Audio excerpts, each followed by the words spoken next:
Have you ever felt like you've made a mistake so big that there's no coming back? Like you're defined by your worst moments? Let me tell you a story that will completely change your perspective on that.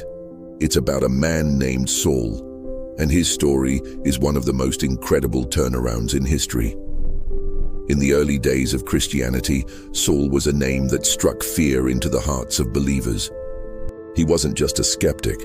He was an active persecutor, breathing out threats and hunting down Christians, believing he was doing the right thing. Imagine someone whose entire reputation was built on destroying the very thing you hold dear.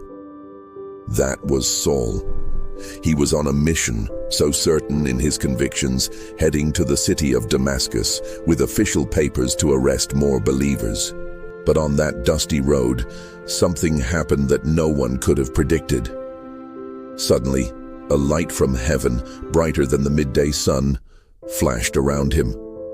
It was so intense, so overwhelming, that it knocked him right off his horse and onto the ground.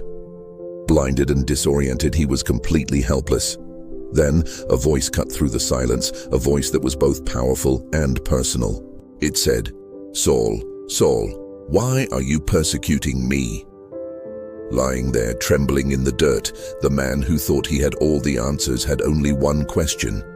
He asked, "Who are you, Lord?"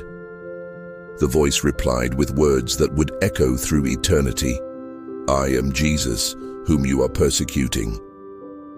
In that single breathtaking moment, Saul's entire world collapsed and was rebuilt. The one he was fighting against was the very Lord he now recognized. The man he thought was a fraud was speaking to him from heaven. From that moment on, everything changed. The man known as Saul, the persecutor, would become Paul, the apostle.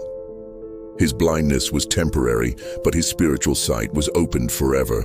The man who once imprisoned believers would go on to write a huge portion of the New Testament, spreading the message of grace and love to the far corners of the earth. He went from being the church's greatest enemy to its greatest champion. So, what's the takeaway for us? It's this: no matter what your past looks like, no matter how big you think your mistakes are, God's grace is bigger. He doesn't just forgive, He transforms. He can take your greatest failure, your deepest regret, and turn it into your most powerful testimony and your greatest calling.